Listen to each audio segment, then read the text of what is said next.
आपके साथ मोनिका गुप्ता और आप देख रहे हैं हर खबर। बुलेटिन की शुरुआत करेंगे उत्तर प्रदेश की खास खबरों के साथ। डिप्टी सीएम ब्रजेश पाठक ने बाराबंकी जिला अस्पताल का औचक निरीक्षण किया। ब्रजेश पाठक ने मरीजों से स्वास्थ्य सेवाओं के बारे में जानकारी ली और जिला अस्पताल के सीएमएस और अन्य डॉक्टरों को मरीजों की सुविधाओं का पूरा ख्याल रखने के सख्त निर्देश दिए। वहीं स्वास्थ्य विभाग और जिला अस्पताल प्रबंधन में हड़कंप मच गया। तो डिप्टी सीएम ब्रजेश पाठक अस्पताल का निरीक्षण करने पहुंचे। इस दौरान उन्होंने मरीजों को तमाम सुविधाएं देने की बात कही और निर्देश भी यहां पर दिए गए कि किसी भी तरीके से मरीजों को दिक्कत नहीं होनी चाहिए, उन्हें हर सुविधा मिलनी चाहिए, दवाइयां मिलनी चाहिए।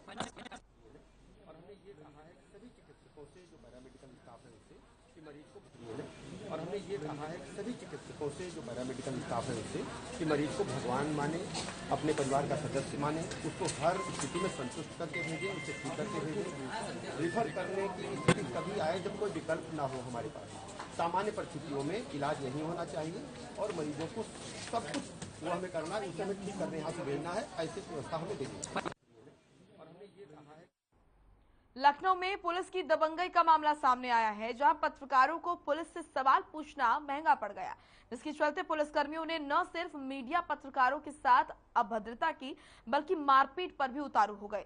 हैरानी वाली बात यह रही कि जब कानून के रखवाले ही कानून की धज्जियां उड़ाए तो फिर जनता किस पर भरोसा करे, किससे उम्मीद लगाए। एक तरफ सीएम योगी का कहना है कि पत्रकार कोई भीड़ का हिस्सा नहीं, पत्रकारों को निष्पक्षता से पत्रकारिता करने के लिए पुलिस पत्रकारों से अभद्रता न करे। वहीं दूसरी तरफ पुलिस खुद ही कानून को पैरों तले रौंद रही थी।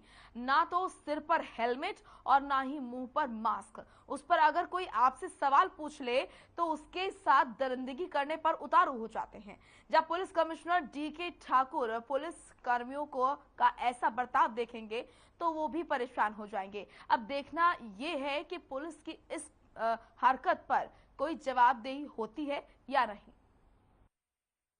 मैं पत्रकार हूं तो मैं आपसे क्या गुंडाई कर दिया? आप गुंडाई करेंगे? ऐसे गाड़ी घूमोगे? आपने हाथ क्या ये गाड़ी वैन है क्या? आपने हाथ उठाया, ये आप लोगों ने आते आते हाथ उठाया, ये गलत है। ये आपने हाथ उठाया, आपने हाथ उठाया, गलत है कि नहीं है? आपको हाथ उठाने से बात करना चाहिए। अगर कोई गलती है आप चालान कटोगे, आप हाथ उठाओगे? किसी पे हाथ उठाओगे आप? नहीं, आप बताइए, आप आते आते हाथ उठाएंगे? भैया अमित कुमार।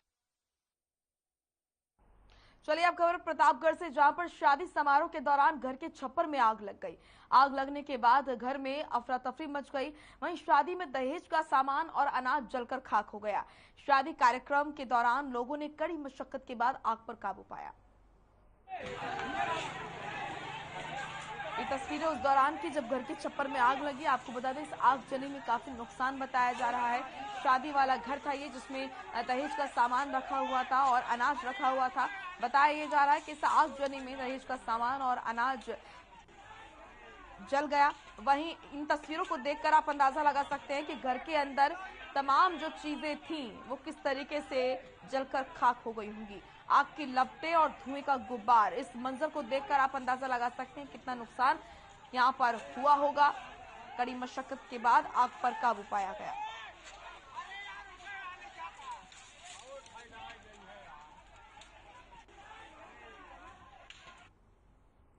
चलिए अब खबर लखनऊ से है, जहां उस समय हड़कंप मच गया जब वहां के ट्रांसफार्मर में आग लग गई। आपको बता दें कि ट्रांसफार्मर में आग लगने से वहां के पड़ोस में रहने वालों का लाखों नुकसान हो गया। लाखों का नुकसान बताया जा रहा है। इस आग में लोगों का सब जलकर खाक हो गया। तो वहीं किराए के मकान में रहने वाले नगमा की जमा पूंजी सब जलकर खाक हो गई। नगमा को लाखों का नुकसान हुआ। गरीबी से तंग नगमा, जो घर घर जाकर झाड़ू बर्तन करती थी, मेहनत से एक एक रुपए जुटाकर अपनी छोटी बहन के दहेज के लिए सामान इकट्ठा कर रही थी, इस आग में जलकर राख हो गया। तो वहीं पड़ोस में दूसरों के कपड़ों को प्रेस करने वाली बुजुर्ग महिला के दोनों हाथ जल गए।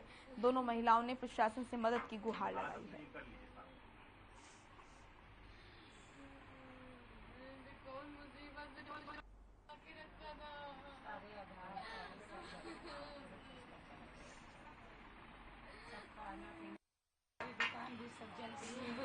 कपड़े प्रेस कर रहे थे, कपड़े सब जल गए। कस्टमर के कपड़े थे। फ्रीज चली गए, हमारे पैसे सारे जल गए, सारा कपड़े जल गए, सब कुछ जल गया। इसके दहेज के बर्तन हमने रखे थे अपने पास, वो भी सारे जल गए।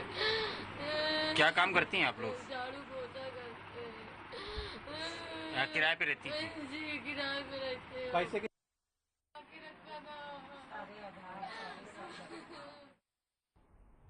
गंगा यात्रा कार्यक्रम में सीएम योगी आदित्यनाथ ने कहा कि राज्य में गंगा नदी में गिरने वाले सीवरेज और औद्योगिक कचरे के प्रवाह को रोकने के लिए 46 परियोजनाओं में से 25 को पूरा किया गया है। वहीं शेष 19 में काम चल रहा है। हम इन योजनाओं को समयबद्ध तरीके से आगे बढ़ा रहे हैं। सीएम योगी आदित्यनाथ ने लखनऊ में गंगा यात्रा कार्यक्रम में कहा, मां गंगा हमारी सामाजिक आस्था है और वो सिर्फ नदी नहीं बल्कि भारत के लिए दैवीय अनुभूति है। हमारे ज्यादातर तीर्थ गंगा किनारे ही हैं। मां गंगा के लगभग 2500 किलोमीटर के लंबे प्रवाह में जो 5 राज्य आते हैं, उनमें उत्तर प्रदेश में मां गंगा और यमुना जी का आशीर्वाद सर्वाधिक प्राप्त होता है। यूपी नमामि गंगे परियोजना को सफलतापूर्वक आगे बढ़ाने में सफल हुआ है। समग्र गंगा से जुड़े हुए आप सभी गंगा पुत्रों से मेरा आह्वान होगा, मुझे प्रसन्नता है कि उत्तर प्रदेश की संख्या इस समग्र गंगा के राष्ट्रीय महासमागम में सर्वाधिक है और 7 राज्यों की उपस्थिति आज के इस कार्यक्रम में यहां पर हुई है। लेकिन उत्तर प्रदेश की भूमिका इसमें बहुत बड़ी हो सकती है, क्योंकि मां गंगा और यमुना का जो सर्वाधिक प्रवाह क्षेत्र है वह उत्तर प्रदेश के अंदर है और उत्तर प्रदेश में हम लोगों ने इसके लिए विशेष प्रावधान किए हैं। खासतौर पर गंगा या यमुना या सरयू या रामगंगा या राप्ती, जितनी भी नदियां हैं, इन सभी के दोनों तटों पर व्यापक वृक्षारोपण के कार्यक्रम को आगे बढ़ाना और वृक्षारोपण केवल औपचारिकता नहीं बल्कि वृक्षारोपण जो सामान्य रूप से होते हैं, पीपल है, बरगद है, पाकड़ है, नीम है, या उस प्रकार के वृक्ष जो फलदार हो, जामुन है, बीजू आम है, या उस प्रकार के कार्यक्रम जिसके माध्यम से हम लोगों को उसके प्रति जागरूक कर सकें। किसान अगर अपने खेत में बागवानी लगाना चाहता है तो हमने उसको फ्री में पौध उपलब्ध करवाना शुरू किया। 3 वर्ष तक सरकार उसको कुछ सब्सिडी देगी। अगर वो प्राकृतिक खेती करेगा, प्राकृतिक खेती से अपने यहां उत्पादन करता है, उसके प्रशिक्षण का कार्यक्रम भी हम लोगों ने कानपुर में आयोजित किया। ये सभी कार्यक्रम निरंतरता प्राप्त करते हुए आगे बढ़े और उसका परिणाम हम सबके सामने आया भी, लेकिन इसे और युद्ध स्तर पर आगे बढ़ाने की आवश्यकता है। प्रतापगढ़ में मध्य प्रदेश में रहने वाली रेप पीड़िता की तहरीर पर बर्खास्त डिप्टी एसपी नवनीत नायक के विरुद्ध में 6 जुलाई 2021 को दुष्कर्म जैसी गंभीर धाराओं में मुकदमा दर्ज कराया था। पूरे मामले में इनके खिलाफ चार्जशीट भी पुलिस की ओर से न्यायालय भेजी जा चुकी है। आपको बता दें कि एमपी की रहने वाली युवती से सोशल मीडिया के माध्यम से संपर्क होने के बाद से लगातार नवनीत नायक यौन शोषण करता था और पीड़िता को जान से मारने की धमकी दिया करता था।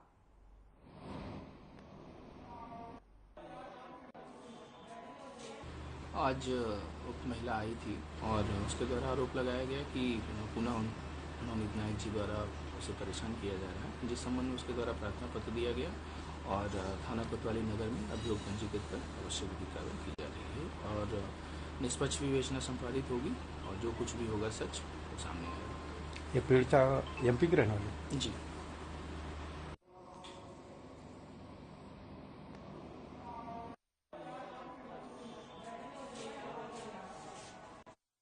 राजधानी लखनऊ में बीकेटी पुलिस को मिली है बड़ी सफलता। आपको बता दें कि चोरी करने वाले 25-25 हजार के 4 इनामी गैंगस्टर के आरोपियों को पुलिस ने गिरफ्तार किया। मुखबिर की सूचना पर 4 अभियुक्तों को गिरफ्तार किया गया जो 2020 से दुकान और घरों में चोरियां करते थे। गिरफ्तारी के बाद आरोपियों के पास से जमा तलाशी में 3 देसी अवैध असला, जिंदा कारतूस, एक बेलचा और एक हाथ डाला भी बरामद किया गया है। इन चारों अपराधियों के बारे में बीकेटी पुलिस कई दिनों से जांच करने में लगी हुई थी। कि कहीं ना कहीं इनका कोई बड़े गिरोह से मतलब तो नहीं। वहीं पुलिस अधीक्षक हृदेश कुमार एसपी ने बताया कि इनकी काफी समय से तलाश जारी थी और आखिरकार ये पुलिस के हत्थे चढ़ ही गए।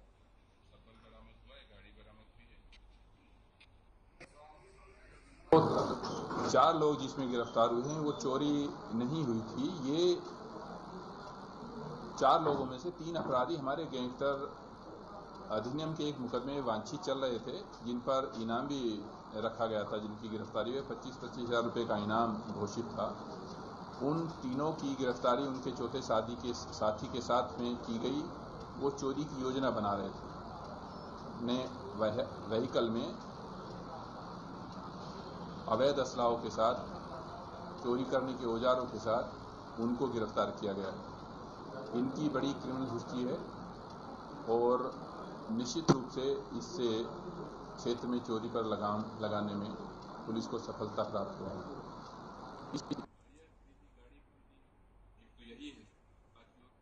लखनऊ के यहियागंज में दरोगा कृष्णपाल के बेटे और गन हाउस मालिक सोनू दीक्षित के बीच मारपीट हो गई, जिसके बाद झगड़ा होते देखकर सोनू के पक्ष में व्यापारी जमा हो गए, जिन्होंने दरोगा और उनके बेटे को जमकर पीटा। वहीं मारपीट में चोट लगने पर दरोगा और उनके बेटे को अस्पताल में भर्ती कराया गया। आपको बता दें कि दरोगा और उनका बेटा कार से जा रहा था। यहियागंज पहुंचकर उसने दीक्षित गन हाउस संचालक सोनू से पता पूछा था। इंस्पेक्टर के मुताबिक दरोगा का बेटा कार में बैठकर पता पूछ रहा था। ये बात सोनू को खराब लगी थी। उसने कार से उतरकर पता पूछने के लिए कहा था। इसे लेकर दोनों के बीच विवाद हुआ था। उस वक्त कृष्णपाल का बेटा चला गया था। कुछ देर बाद ही दरोगा के बेटे के साथ वापस दीक्षित गन हाउस पहुंचे, जहां पता पूछने को लेकर हुई बहस झगड़े में तब्दील हो गई।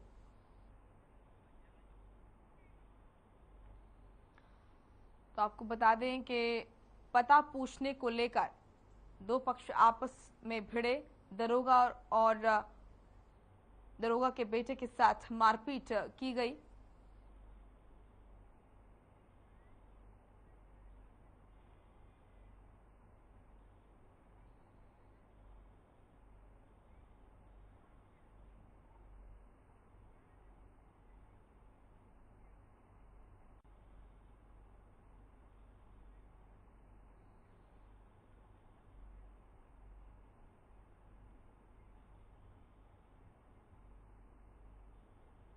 चलिए आपको सीधा लिए चलते हैं जहां पर प्रदेश के मुख्यमंत्री योगी आदित्यनाथ हिंदुस्तान समाचार के अमृत पर्व पर शामिल हुए। क्या कुछ कह रहे हैं आपको सुनाते हैं। जोशी जी, हिंदुस्तान समाचार समूह के कार्यकारी अध्यक्ष सम्मानित श्री अरविंद माडीकर जी, राष्ट्रीय स्वयंसेवक संघ के अखिल भारतीय प्रचार प्रमुख सम्मानित श्री सुनील आम्बेकर जी,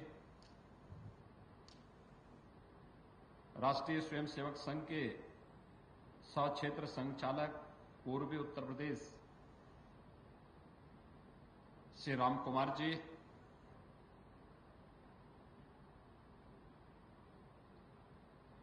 हिंदुस्तान समाचार समूह से उत्तर प्रदेश से जुड़े हुए जितेंद्र जी, राजेश जी और इस समाचार एजेंसी से जुड़े हुए सभी उपस्थित भाइयों बहनों,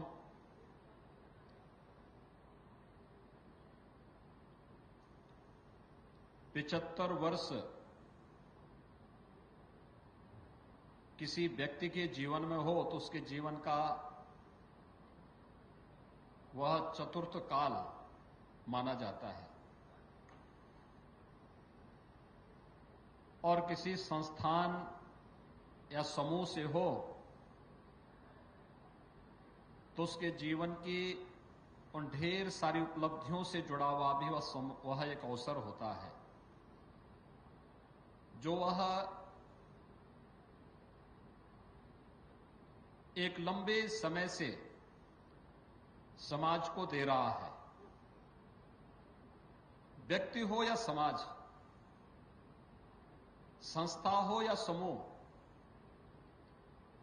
75 वर्ष का कार्यकाल किसी के भी जीवन के लिए अत्यंत महत्वपूर्ण होता है।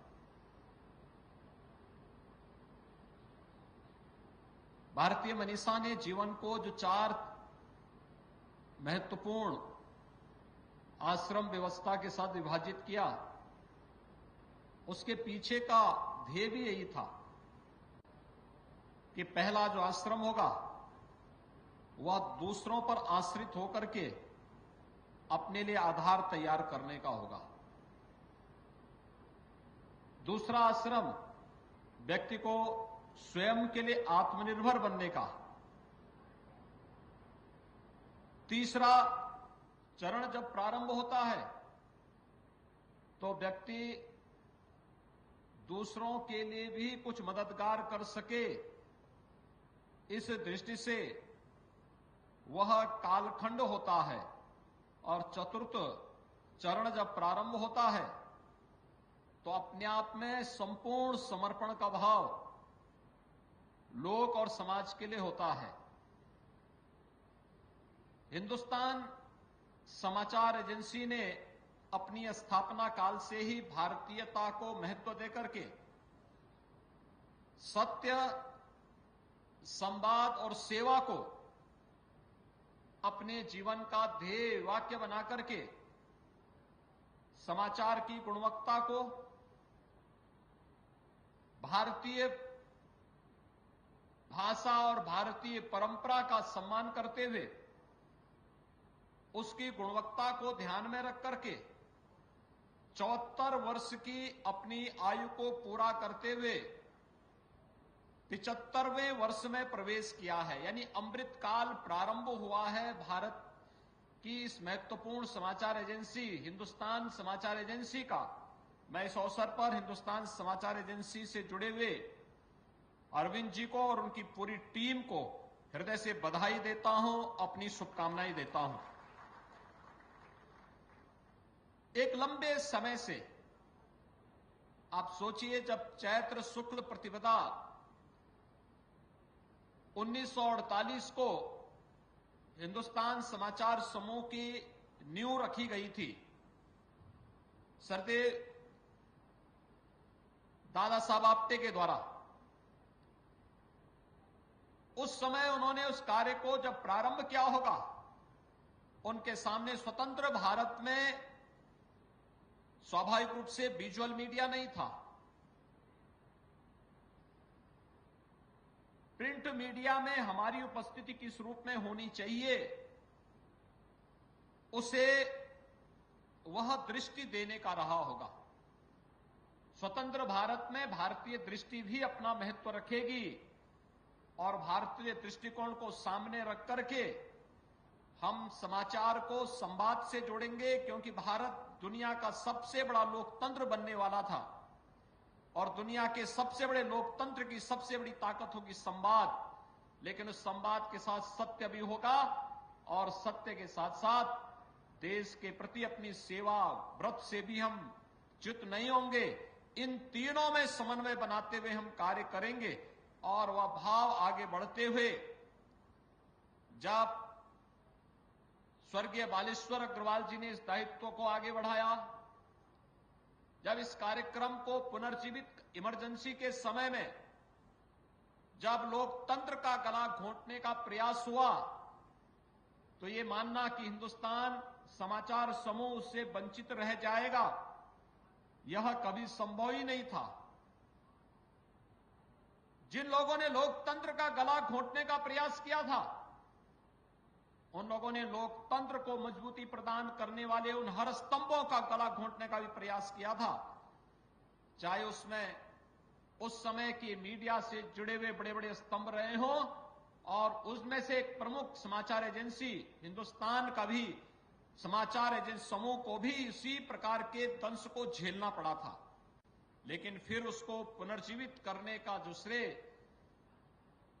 सरदेव श्रीकांत जोशी जी ने अपने हाथों में लिया, आज उसका परिणाम है कि अनेक उतार चढ़ाव को देखते हुए बिना किसी अपने पद से विचलित हुए बगैर हिंदुस्तान समाचार समूह ने अपनी 74 वर्ष की यात्रा को सफलतापूर्वक आगे बढ़ाते हुए जब 75वें वर्ष में अपने अमृत काल में प्रवेश किया है, तो ये इस समूह से जुड़े हुए उन सभी लोगों के लिए अत्यंत आनंद का क्षण है जिन लोगों को इस समूह से जुड़े हुए समाचार भारतीय भाषा में भारत के 15 भाषाओं में 950 से अधिक पत्र पत्रिकाओं में यह एजेंसी अपने समाचारों को भेजने का कार्य करती है और जब 75वें वर्ष में प्रवेश कर रही है तो समाचार की गुणवत्ता के साथ साथ उसकी सत्यता, सेवा के प्रति समर्पण का भाव, भारतीयता के प्रति हमारी अटूट निष्ठा,